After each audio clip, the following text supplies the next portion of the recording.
तो आखिर सूडान की ऐसी हालत हुई क्यों? आज जरा इस पर भी बात कर लें। सूडान में सब कुछ ठीक ठाक चल रहा था, इतने बुरे हालत तो कभी नहीं थे। ठीक है, थोड़े बहुत बुरे थे, लेकिन ऐसे बुरे हालत कभी नहीं थे। सूडान की एक टाइमलाइन आई है, बड़ी इंटरेस्टिंग है और बहुत ही शानदार टाइमलाइन है, ज़रा देखिए। 24 अगस्त 2022 को यूएस एम्बेसडर अपॉइंट होते हैं सूडान के 25 साल बाद। 25 साल तक सूडान में कोई यूएस एम्बेसडर नहीं था, और जैसे ही यूएस एम्बेसडर नियुक्त होते हैं 2022 में 24 अगस्त को, बस वहीं से गड़बड़ शुरू होती है। सारा घपला, सारा घोटाला यहीं से शुरू होता है, यूएस एम्बेसडर से।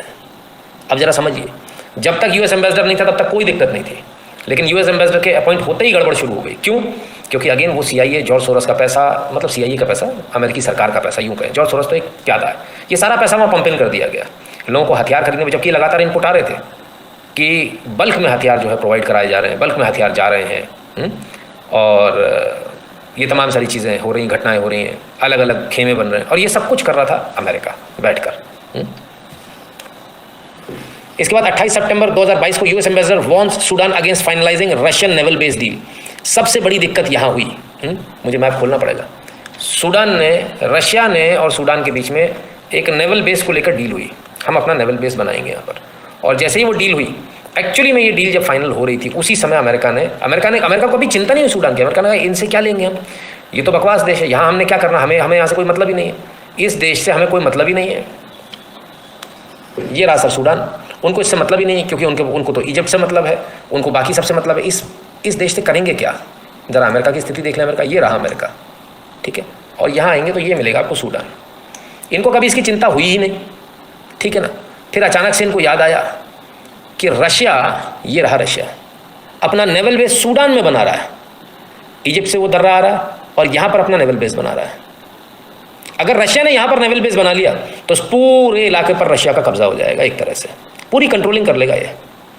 तो इस नेवल बेस के लिए सूडान तैयार हो गया, यही वो दर्रा है ना, दिखाएं आपको एक बार बड़ा करके। हाँ, सुएज कैनाल, यह है ना सुएज, ठीक है, जहाँ से सारे शिप्स आते हैं। अब अगर सुएज कैनाल पर देखिए, ज़रा समझिएगा, ज़रा टेक्निकली समझिएगा, ये सुएज कैनाल एकमात्र रास्ता यहाँ आने का। अगर सुएज कैनाल पर रशिया आकर बैठ जाएगा तो इस पूरे बिजनेस को कंट्रोल कर लेगा। कौन से बिजनेस को कंट्रोल कर लेगा? आओ जरा समझो, आइए मैं समझाता हूँ। चाइना के बिजनेस को, इंडिया के बिजनेस को, म्यांमार, थाईलैंड, वियतनाम, इंडोनेशिया, और नीचे आइए ऑस्ट्रेलिया, ये गए, ये जाएंगे फंस, न्यूजीलैंड और न्यूजीलैंड सब निपट जाएंगे एक लाइन से। तो अगर रशिया यहाँ बेस बनाता है तो इससे अमेरिका को खासी दिक्कत, अमेरिका कोई दिक्कत नहीं, अमेरिका बहुत दूर है, इधर बैठा है, उसको कोई लेना देना नहीं है, लेकिन उसको चौधरीपन दिखाना अपना, उसको अपनी चौधराहट दिखानी है। तो चौधराहट कैसे दिखाए? इतने पे वो काम कर रहा है अपना, कनाडा, यूनाइटेड स्टेट्स बिल्कुल अलग है, लेकिन भाई साहब ये ब्राज़ील, ये सारा पड़ा हुआ, लेकिन उसको अफ्रीका पर अपना दबदबा दिखाना है, इस पूरे मार्केट पर अपना दबदबा दिखाना है। रशिया ने जुगाड़ करी, रशिया ने सोचा यहाँ तो कोई देख ही नहीं रहा है और ये मेरे काम की जगह है, तो रशिया आ गया यहाँ नेवल बेस बनाने। यहाँ क्यों नेवल बेस बनाने आया? कि यहाँ से अगर उसको कभी कल को चैलेंज करना पड़े तो ये सारे लोग चैलेंज हो जाएंगे जो रशिया को बार बार दिक्कत दे रहे हैं। यानी रशिया यहाँ से तो लड़ ही रहा है, यहाँ से भी लड़ रहा है, अब एक रास्ता यहाँ से भी खुल जाएगा, तो ये इनके लिए बड़ा मुश्किल हो जाएगा। तो इससे बचने के लिए, यानी वो जो नेटो वाली लड़ाई है ना, वो बेसिकली नेटो वाली लड़ाई है। तो इनको अचानक से याद आता है, और अमेरिका जो है खटाक से, जो भूल चुका था 25 साल से, जिसने एक फ़ोन नहीं किया, पूछा नहीं तुम जिंदा हो कि मर गए, 25 साल से, उसे एकदम से होश आता। जहाँ कोविड में लोग मर रहे थे ना, तभी भी नहीं पूछा, कोविड के बाद उसको होश आया कि सूडान भी कोई जगह है। कितनी वैक्सीन भेजी थी आपने, कितनी दवाई भेजी थी? भारत ने भेजी सूडान को, आपने तो भेजी नहीं है। लेकिन इनको अचानक से सूडान पे प्यार आ गया। जानू यू लव मी नो, अच्छा सॉरी मेरे से गलती हो गई जानू, एकदम से इनको याद आ गया। चलो कोई बात नहीं, याद क्यों आ गया समझ में आ गया आपको? क्योंकि रशिया अपना नेवल बेस बना रहा था। अब इस नेवल बेस को लेकर बड़ी टकराहट हुई। अमेरिका का ये कहना था कि किसी भी हाल में आप, रशिया का ये नेवल बेस नहीं बनना चाहिए यहाँ पर। दादागिरी, दबाव चलेगा क्या? 25 साल से तुमने पूछा नहीं, कौन तुम्हारी बात मानेगा? हाँ, जानो तुम मुझसे शादी मत करो, कोई मानेगा क्या? 25 साल से गायब थे, हम लौट आए, एकदम से इतना प्यार आ गया, नहीं माने। अपना एम्बेसडर नियुक्त करने से पहले अमेरिका को ये बात मालूम थी कि वो बात नहीं मानेगा। सूडान से गलती ये हुई कि उसने उनका एम्बेसडर नियुक्त होने दिया। देखिए ये बहुत बड़ी गलती होती है।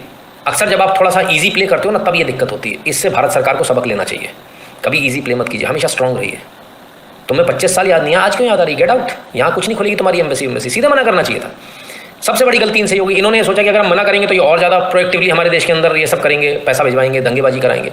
तो इस चक्कर में सूडान ने सोचा चलो ठीक है, और अपन मना भी तो नहीं कर सकते, इंटरनेशनल लॉज हैं, फलाना है, ठिकाना है, तो कैसे ना करेंगे, कोई भी बहाना लगा देते। तो खैर एम्बेसडर नियुक्त हुए, एम्बेसडर आए, एम्बेसडर ने सबसे पहली मांग यही रखी कि आप ये नेवल बेस मत बनने दो किसी भी हाल में। फिर क्या हुआ, आइए देखें। 28 सितंबर को इन्होंने ऑफिशियली इस बात को कहा। डर तो बहुत पहले से था, बहुत पहले से कह रहे थे। 11 नवंबर, सब 2022 ही 22 है सर।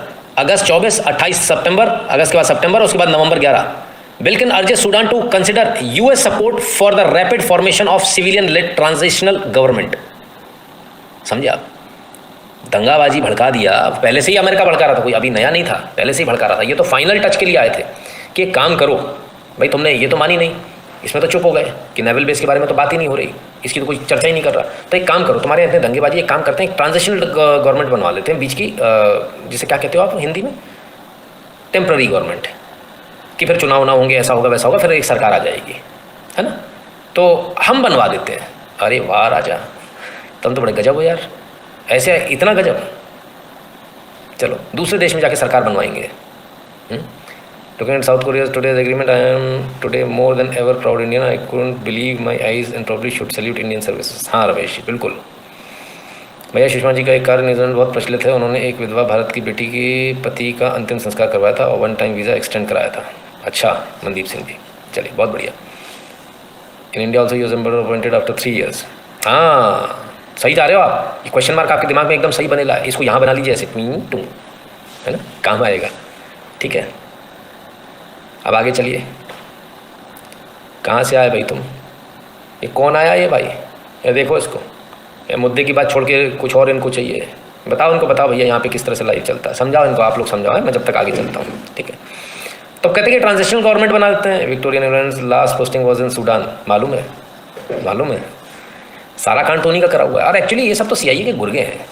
मैंने आपको दिखाया ना, अपॉइंटमेंट किस आधार पर होता, भारत के लिए अपॉइंटमेंट किस आधार पर हुआ, कि वहाँ जाकर आप जो दंगेबाजी आप करा सकते हो पूरी कराओगे। आपको वीडियो दिखाया था सर, तुषार जी याद कीजिए, है ना। ठीक है ना, चलिए आगे देखें। ब्लॉक मार दूंगा फालतू का अगर किसी का कमेंट आया उल्टा सीधा तो। हाँ तुम कितने मेरे सगे बने रहे ना, फिर रोते रहना यहाँ से वहाँ। बार बार समझा रहा हूँ, मुद्दे से संबंधित कमेंट करना, उल्टा सीधा कमेंट करना मत, 2 थप्पड़ दूंगा गाल पे और भगा दूंगा यहाँ से, है ना। समझ में आ गई। लाइव देखा करो, रोज़ देखा करो, और नहीं देखना आता ना तो 2 रैपट खाने के लिए तैयार रखा करो, गले हुए पे एकदम सीधे, चाहे बड़े हो चाहे छोटे हो, तमीज़ रखो यहाँ आए हो तो। ठीक है, इस तरह की बातें बार बार नहीं होनी चाहिए। लाइव देखोगे नहीं, मुंह उठा के चले आओगे, कभी भी किसी को कुछ भी बात करनी है, अजीब अजब गजब मूर्ख टाइप के लोग हैं। चलिए फिर क्या होता है, फिर 5 दिसंबर को UN brokers framework agreement between Sudan's military leaders and leading pro democracy parties. तो भैया अब भाई यूएन क्या है, यूएन यूएस का दूसरा नाम है। यूएन यूएस का ही दूसरा नाम है, कोई अलग नहीं है कुछ।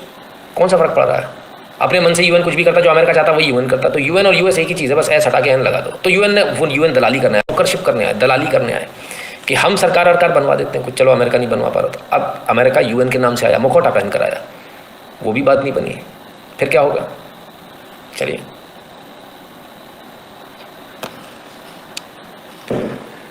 5 दिसंबर हो गई। अब आइए 7 दिसंबर। Blinken threatens travel ban for Sudanese who endanger framework agreement deal. अरे गजब, सोचिए, अभी अर्ज कर रहे थे कि हम सरकार बनवा दें तुम्हारी, फिर दलाली करने लगे यूएन के नाम से कि सरकार बनवा लो, और अगर नहीं हुई तो धमकी देने लगे कि जो जो इसमें नेता ये करेंगे उनका हम ट्रैवल बैन लगा देंगे। अरे गजब, मतलब यूएस में एंट्री बैन नहीं, ट्रैवल बैन, मतलब वो कहीं से कहीं भी ट्रैवल नहीं कर सकते, जहाँ जहाँ अमेरिका की चलेगी वहाँ वहाँ उनको ट्रैवल नहीं करने दिया जाएगा, मतलब उड़ ही नहीं सकते आप। मतलब कल को अगर आपको देश छोड़ के भागने की नौबत है तो तुम भाग नहीं पाओगे, देख लो। यानी एस्केप रूट बंद कर रहे हैं, धमकी क्या, एस्केप रूट बंद कर रहे हैं तुम्हारा, तुमको एस्केप रूट नहीं मिलेगा। बहुत बढ़िया। सूडान के पीछे की कहानी भी समझ लीजिए कि कितने शरीफ लोग हैं सूडान के पीछे। ठीक है ना। और आगे देखिए फिर क्या होता है। 7 दिसंबर हो गई। अब आइए फरवरी 12 में, Sudan confirms deal for Russian naval base, की प्लेयर लार्वोव एंड बुरहान। तो सूडान ने 12 फरवरी को, इस सब के बावजूद, इतनी दादागिरी के बावजूद 12 तारीख को डील कंफर्म कर दी, साइन हो गए, डील क्लोज हो गई। अब क्या होता है जरा सुनिए, अब आता है खेल पैसे का। 12 फरवरी को ये होता है और 16 फरवरी को America Biden administration $288 million humanitarian add भेजता है। कोई ह्यूमैनिटेरियन एड नहीं थी, ये विशुद्ध रूप से वहाँ के आतंकवादियों को पैसा था। ये जो अब तक जो छोटे छोटे पैमाने पर जो जा रहे थे ना हथियार वगैरह, जो इकट्ठे हो चुके थे, अब उनको बेचने की बारी थी। उनको खरीदे कौन, पैसा कहाँ से आएगा? तो वो खरीदने के लिए पैसा दिया गया था $288 मिलियन। ये कोई ह्यूमैनिटेरियन एड नहीं थी सर, ये सूडान को बर्बाद करने की एड थी। फिर सूडान गलती कर गया, फिर ले गया पैसे, नहीं लेने थे आपको, आपने उसको बैन लगाना चाहिए था। जो कल आपको धमकी दे रहा था, भाई मुझे समझ में नहीं आती कितने बुद्धू लोग हैं, जो कल आपसे अर्ज कर रहा है, रिक्वेस्ट कर रहा है, फिर दलाली कर रहा है और फिर धमकी दे रहा है और फिर वो पैसे देने जा रहा है, आप उसी से पैसे ले ले रहे हो। आपने तो अपने देश की खुद ही रेड मार ली। फिर क्या होता है ह्यूमैनिटेरियन एड के बाद? आइए और देखें, 9 मार्च को Victoria Nuland visit Sudan to discuss democracy. बस यही हो गया खेल। 9 मार्च 2000 विक्टोरिया न्यूलैंड जैसे ही आई है वैसे ही ये खेल करके गई है वहाँ से। और 8 अप्रैल को, ठीक 1 महीने भी पूरा नहीं हुआ, conflict escalates between Sudanese armed forces under general Burhan and paramilitary group RSF under डगालो।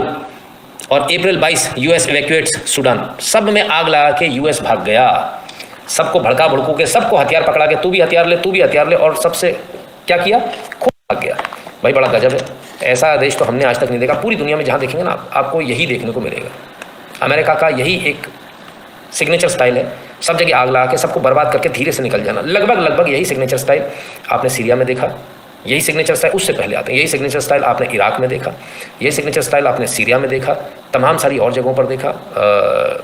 तो जहाँ भी आप देखेंगे अमेरिका का यही पर्पज़ रहता है। तो इस पूरे देश में जो आज जो अराजकता फैली हुई है उसके लिए अगर कोई दोषी है तो once again America, sorry to say, but हाँ ठीक है ना, रियलिटी तो कम से कम यही है। कम से कम देखने में टाइमलाइन तो यही समझ में आता है।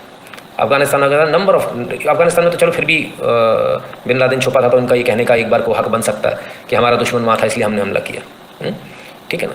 लेकिन यहाँ तो समझ में ही नहीं आई बात। सूडान से तो कोई मत लेना देना ही नहीं था, तब फिर ऐसे कैसे हो गया?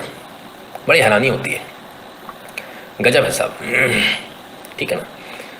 तो बड़ी विचित्र स्थिति रहती है साहब। और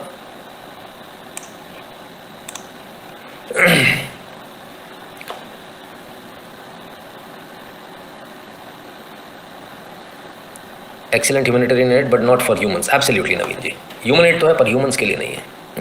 तो ये है एक। चलिए, तो अब ये आपको पूरा समझ में आ गया होगा सूडान की आज की जो स्थिति है, इसके पीछे कौन है। अब ये स्थिति ऐसी क्यों करके गए? क्योंकि जो नेवल बेस जो बनना है और सैन्य बेस बनना है वो बनना है रशिया का। वो किसी भी हाल में ये बनने नहीं देना चाहते, इसलिए ये वहाँ पर आग लगा के निकल गए कि अब रशिया जो है यहाँ पर आके कुछ कर ना पाए। क्या रशिया कुछ कर पाएगा या नहीं कर पाएगा? रशिया ऑलरेडी उलझा हुआ है वहाँ। सूडान के पास में एक ऑप्शन, बहुत बेहतरीन ऑप्शन है, वो भारत से सीधे मदद मांग सकता है, मांगनी चाहिए और भारत को मदद देनी चाहिए। यदि सूडान मदद मांगता है तो भारत को मदद देनी चाहिए, क्योंकि ये तो अब भारत को डिसाइड करना ही पड़ेगा, इर्रिस्पेक्टिव कि क्या सही और क्या गलत है, कौन सही और कौन गलत है, उससे कोई मतलब नहीं। लेकिन अगर आपको विश्व की भूमिका निभानी है तो आपको घर से तो बाहर निकलना पड़ेगा। अगर आपको विश्व गुरु बनना है तो आपको घर से 2 कदम बाहर तो निकालने ही पड़ेंगे।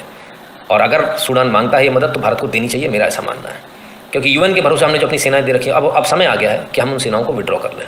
यूएन पीस कीपिंग फोर्सेस के नाम पर जो हमको पैसा मिलता है उस पैसे की अब हमें आवश्यकता नहीं है। अब हम अपनी सेना को खुद पाल सकते हैं, और जो हमसे सीधे मदद मांगेगा उसको देंगे, जो नहीं मांगेगा उसको नहीं देंगे।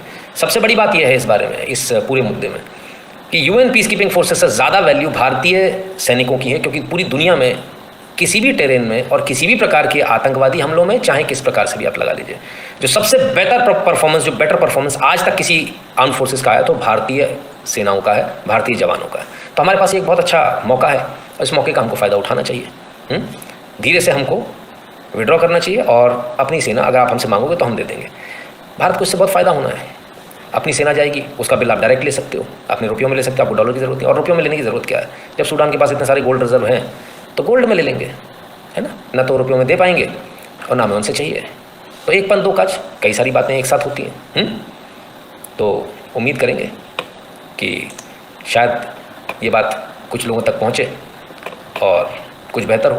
पसंद आया हो तो इस QR कोड को स्कैन करके अपना कंट्रीब्यूशन, अपनी फ़ीस, अपना गुरु दक्षिणा, जो भी आप समझते हो, वो इसको स्कैन करके, और जब आप स्कैन करेंगे तो आप ध्यान रखिएगा नितिन एंटरप्राइजेस लिख कर आएगा आपके उसमें, है ना।